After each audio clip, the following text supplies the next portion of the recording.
Hi.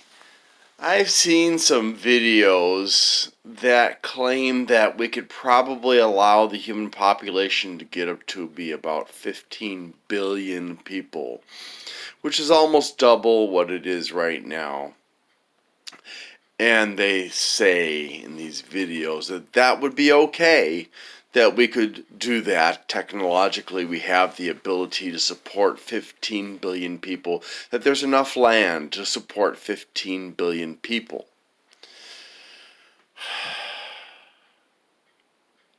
I don't agree.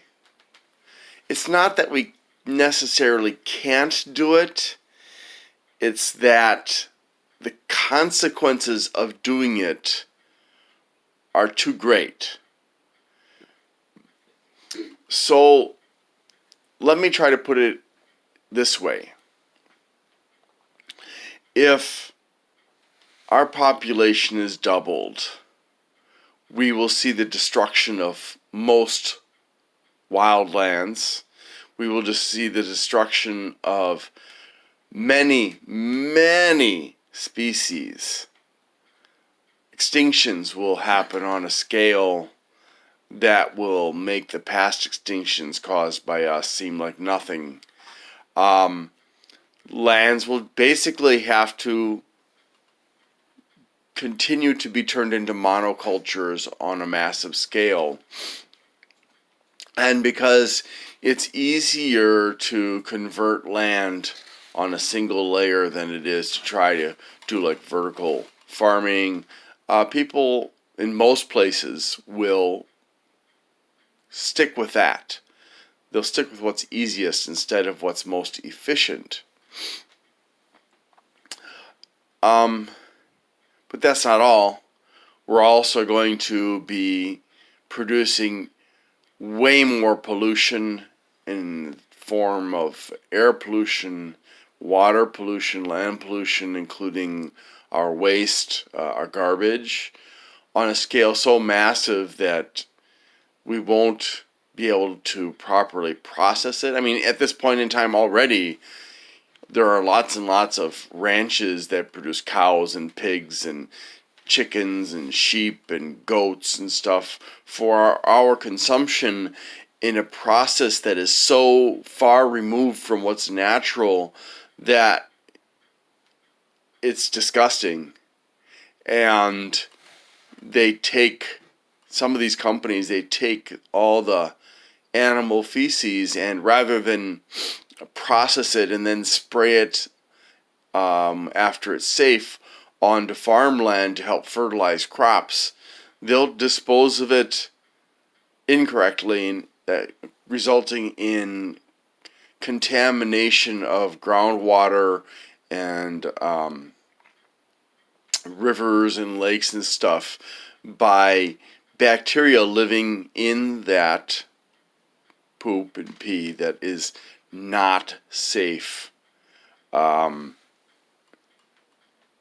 so on. So that's already being done by some ranchers, by some corporations, and some of them try to mitigate their responsibility by forming partnerships with independent ranchers, but they basically dictate all the terms. They dictate so much of it.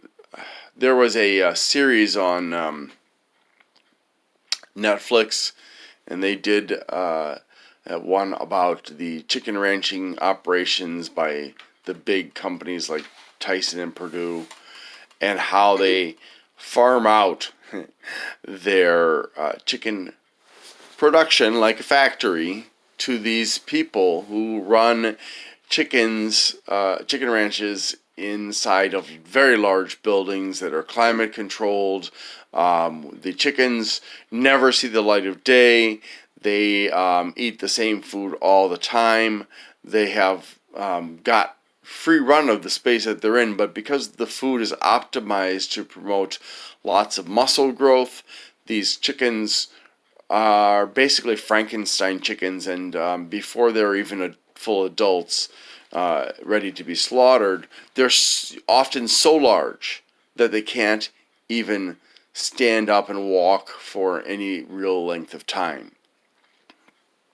In some of these ranches, they are harvested in a way that is immoral, with them coming in at night and throwing them around and treating them very, very harshly.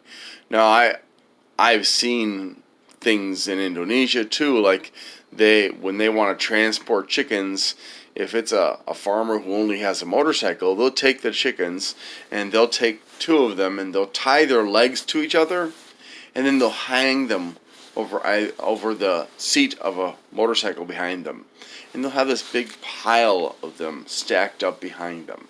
So if you can imagine you being tied to somebody else by one leg and then hung over something that's bouncing along a road, and what that would do to your leg, and the pain that you would, and stress and fear that you would experience, that would, certainly flood you with cortisol, which is the stress hormone, and adrenaline and stuff, which means that the meat from those chickens is adulterated if they're slaughtered right away, and it takes time for that to get out. And anyways, so they're doing this, and we're being told that 15 billion people is okay. Well, why can they justify this? Well, because when you use pure economics, which only looks at profits, basically, then it's easy to justify just about anything. So you produce a car, it has a defect that can cause an explosion if it's hit a certain way.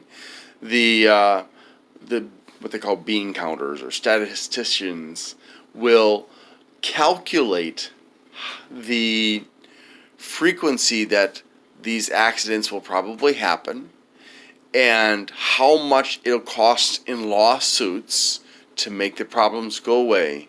And then if the numbers are acceptable to the company from an economic viewpoint, the company will allow that product to be produced without revision, without correction, and accept the losses, because the losses are less than the cost of fixing the manufacturing line or recalling the defective cars. I remember back in the 1970s, and I think it was like around mid-1970s, Ford produced a station wagon called the Pinto, and the station wagon called the Pinto had a defect where if it was hit rear-ended, that is, correctly, it would explode. And they didn't recall it or anything. In fact, I ended up accidentally owning one because that was the first car that my dad gave me, because he only paid a little bit of money for it. But, yeah, it's not really exciting to own a car that could explode if somebody rear-ended me.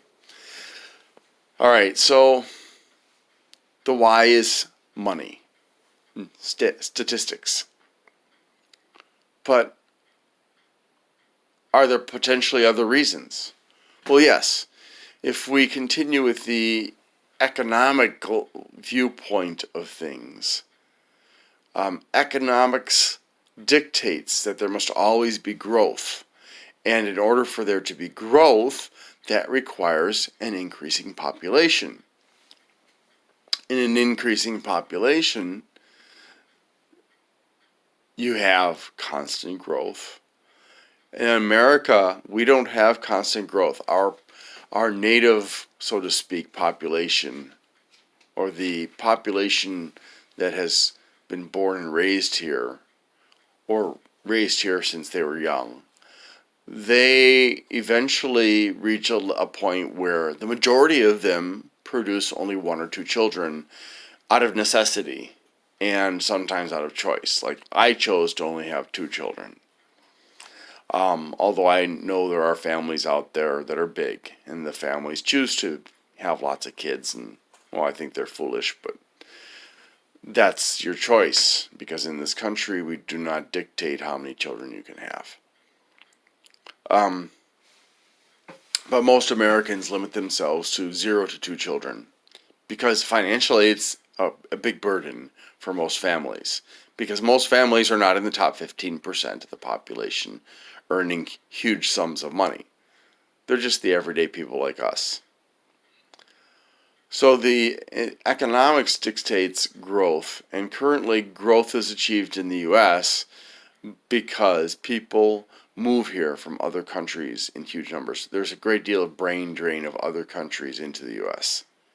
So that allows us to achieve both the goal of growth and additionally the goal of lower income across the board. If you look at real income, it has decreased. We are earning the same as we were or less in terms of the dollar amounts that we're getting in many cases. But the value, the buying power of those dollars is much less than it was 20, 30, 50 years ago. So economically, business owners are winning because they're paying less. And that's using a pure economic viewpoint to make decisions is very, very foolish. It doesn't look at psychology, it doesn't look at sociology, it doesn't look at the environment, it doesn't look at most anything other than money. So another reason why they'd want the population to increase is because as long as the population increases to produce what's needed by that population, the cost of labor will stay low. Why? Well, if you have an ever expanding base of employees, why do they need to raise the income? They don't. Because the more competition there is, the more that drives price down because of the law of supply and demand. And yet, if you go to the supermarket, you'll notice that prices at the supermarket never actually go down. They just keep on slowly going up.